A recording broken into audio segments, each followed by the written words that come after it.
আসসালামু আলাইকুম ওয়া রাহমাতুল্লাহি ওয়া বারাকাতুহু। আশা করি আলহামদুলিল্লাহ সবাই ভালোই আছেন। আজকে আপনার যারা ৫১ বিসিএস দিতে যাচ্ছেন বা দিতে চাচ্ছেন, তাদের আসলে কার বিসিএস দেওয়া উচিত? অনেকেই তো চাচ্ছেন। কিন্তু এই চাওয়াটা ইফেক্টিভ হতে হবে। মূলত আমি সেটাই আপনাদেরকে জানাতে এসেছি। মানে কাদের আসলে ৫১ বিসিএস দেওয়া উচিত? আমি আপনাদের কাউকে অনুৎসাহিত করতে আসিনি। জাস্ট বাস্তবতা তুলে ধরতে আসলাম। তার মানে শুধু বিসিএস মুখে দিলে হবে না।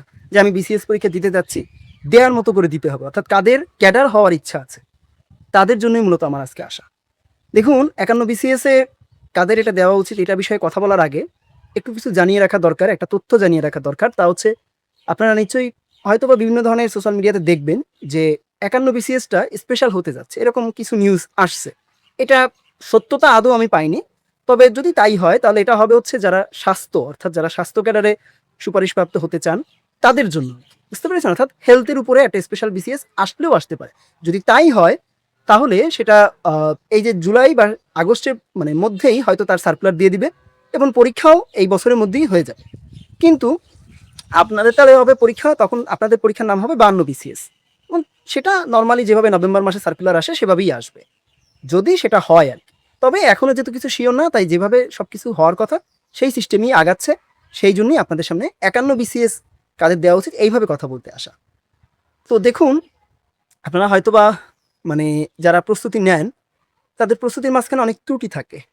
১ম কথাই হচ্ছে এই বিসিএস তাদেরই টার্গেট করা উচিত যারা একেবারে শুধু বিসিএস নিয়ে পড়াশোনা করেন। বুঝতে পেরেছেন? এবং বিসিএস রিলেটেড যেসব জবগুলো আছে অর্থাৎ খুব বেশি আপনার নিচের গ্রেডের জবগুলো না। অর্থাৎ মানে বিসিএস রিলেটেড জব বা নন ক্যাডার জব বা ধরেন আপনার 9 টু 13 গ্রেড এই যে চাকরিগুলা অর্থাৎ ৯ থেকে ১৩ গ্রেডে যে চাকরির পড়াশোনা যেহেতু ওগুলোতে প্রিলি, রিটেন, ভাইভা সবই থাকে। এই টাইপের পড়াশোনা যারা করেন এবং যারা পরীক্ষা দিচ্ছেন রেগুলার তাদেরই আসলে এই ৫১ বিসিএসটা টার্গেট করা উচিত। বুঝতে পেরেছেন? এটা হলো ১ম কথা। দ্বিতীয় কথা হচ্ছে যারা এই যে দেখছেন আমার হাতে সিলেবাস এই যে দেখেন আমি কিভাবে দাগাইছি, কিভাবে কি করছি। এই যে জিনিসগুলা এই যে ২ টা সিলেবাস এই যে এটা হচ্ছে প্রিলিমিনারি, প্রিলি, এটা হচ্ছে রিটেন। তো এই ২ টা সিলেবাসকে এই যে আমি ব্লেন্ড করে দিলাম। বুঝতে পেরেছেন? এই যে ব্লেন্ডিং করে দিলাম। এই যে একত্র করে দিলাম। এই যে একত্রকরণ বা একত্রিতকরণ যেটাই বলেন হোয়াটএভার ভুল হোক মানে হয়তোবা একত্রকরণই হবে। তো এই যে বিষয়টা যেটা করলাম আরকি, এই কাজটা যারা করে রেগুলার যারা পড়াশোনা করে যাচ্ছেন বা যারা পড়াশোনা এখনো শুরু করেনি কিন্তু করতে চাচ্ছেন, তাদেরই এই ৫১ বিসিএস টার্গেট করা উচিত। তা না হলে আসলে টার্গেট করে কোনো লাভ নেই। কারণ আপনি পিলির পরে মানে কি বলবো আপনি ২ মাসও বা ৩ সর্বোচ্চ ২.৫ মাস সময় হয়তো পেতে পারেন রিটেনের জন্য। ও ২.৫ মাসে আপনি কিছুই করতে পারবেন না। কিছুই করতে পারবেন না যদি আপনি এখনো ৬-৭ মাস আছে। জানুয়ারি মাসে পিলি হবে। এখনো যদি পড়াশোনা স্টার্ট না করেন। ওকে? ৩য় যে বিষয়টা তা হচ্ছে দেখবেন এই যে আপনার মানে ৪৭ বিসিএস বলেন বা ৪৯ বিসিএস বা ৫০ বিসিএস বিশেষ করে ৪৯ বিসিএস এবং ৫০ বিসিএস এ প্রশ্নের যে কোয়ালিটি বুঝতে পেরেছেন? প্লাস ওই যে ছক করে যে ওই খোপের ভিতরে যে প্রশ্নগুলা এই কোয়ালিটির প্রশ্নে পিলি পরীক্ষা দেওয়া। এইভাবে যারা প্র্যাকটিস ঠিকমতো না করতেছেন, যারা নিজেদেরকে ওই ধরনের ক্রিটিক্যাল প্রশ্নের মধ্যে না নিয়ে পড়াশোনা করতেছেন, শুধু গতানুগতিক পড়ে যাচ্ছেন তারা আসলে পারবেন না। তার মানে আমি বুঝাতে চাচ্ছি যারা এনালাইসিস করে যে প্রশ্নগুলা যে জায়গাগুলো থেকে বেশি আসছে পিলিতে বিশেষ করে, সেই জায়গাগুলো নিয়ে যারা পড়াশোনা না করতেছেন, তারা কখনোই ৫১ বিসিএস পিলি ক্র্যাক করতে পারবেন না। যারা এটা করতেছেন তো আলহামদুলিল্লাহ। এইবার পিলি ক্র্যাক করা আর রিটেন ক্র্যাক করার মধ্যে হাজারো তফাৎ। যারা বিভিন্ন ধরনের ছক দিতে পারেন পরীক্ষার খাতায়, যারা বিভিন্ন ধরনের মানে মানচিত্র আঁকতে পারেন, তথ্য তুলে ধরতে পারেন, সূচক দিতে পারেন। বুঝতে পেরেছেন? তার মানে খুব সুন্দর করে গুছিয়ে লিখতে পারেন। আমার অবশ্য এখানে করাও ছিল। আমি সেভাবে দেখিয়েওছিলাম। এখানে অবশ্য দেখলে কিছু বুঝবেন না। ধরেন এই টাইপের এই যে দেখছেন ডায়াগ্রাম টাইপ দিয়ে টিয়ে, এই টাইপের দিয়ে টিয়ে যারা লিখতে পারেন, লিখতে জানেন এবং ৪ ঘন্টাকে ঠিকঠাকভাবে ইউটিলাইজ করতে পারবেন, তাদেরই এই ৫১ বিসিএস দেওয়া উচিত। আদারওয়াইজ দেওয়ার কোনো মানেই হয় না। বুঝতে পেরেছেন? তা নাহলে শুধু বিসিএস দিয়েই যাবেন। কারণ দিনের পর দিন শুধু কঠিন হচ্ছে। বুঝছেন? একটু ভালো করে মাথা ঠান্ডা করে একটু ভাবেন আমার কথাগুলা। ওকে? এই একটা জায়গা। আর হচ্ছে রিটেনের বেলায় যেহেতু কথাই আসলো, রিটেনের জায়গায় কিছু কথা আমার একটু বলা দরকার। তা হচ্ছে আন্তর্জাতিক একটা বিষয় আছে। বাংলাদেশ এবং আন্তর্জাতিক। দেখবেন রিটেনের বাংলাদেশ এবং আন্তর্জাতিকের যে বাংলাদেশ, এই ২ জায়গাতে অনেকগুলা মানে টপিক যুক্তও হইছে, অনেকগুলো টপিক বাদও দিছে। ঠিক আছে? ৫০ বিসিএস এর যে লাস্ট সিলেবাসটা দেয়া হয়েছে, সেই সিলেবাসটা দেখলে আপনারা বুঝতে পারবেন।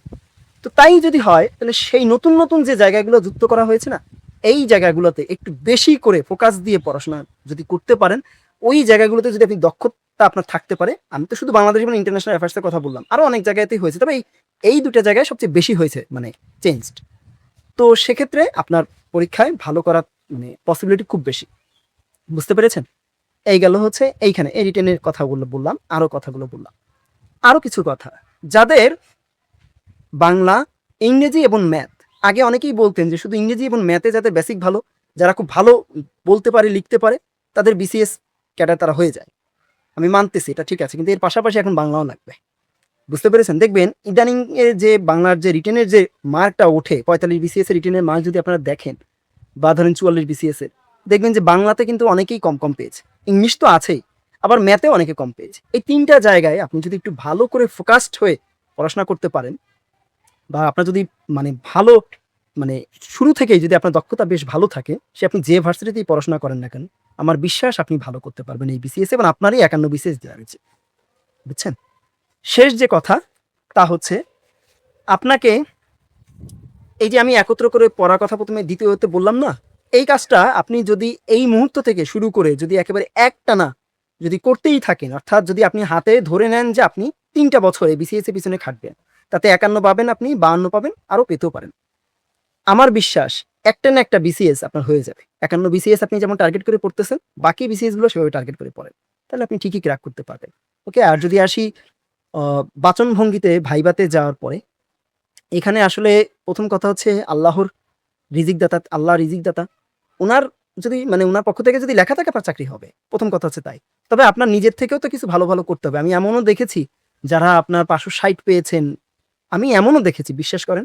বিশেষ করে আপনি দেখবেন বিদ্যা চাষী নামে যে পেজটা আছে, ওখানে গেলে দেখবেন যে ওখানে তো মানে মার্কশিটগুলো দেওয়া হয় প্রায় অনেকের। অনেকে নন ক্যাডারও হয়েছেন। অনেক, অনেক মার্ক পেয়ে নন ক্যাডার হয়েছেন। তো এটা কিছু আছে রাজনৈতিক কারণে তাদের সাথে মানে ২ নম্বরই করা হয়েছে। কিছু আছে যারা ভাইবা বোর্ডে ছিলেন তাদের সাথে তাদের যে খামখেয়ালিপনা, তাদের জন্য তারা নন ক্যাডার পেয়েছেন। আবার অনেকেই আছেন যারা ভাইবাটা ঠিকমতো দিতে পারেন। তাদের ভাইবাতে ভয় আছে বা ভাইবা তারা দিতে পারেন না।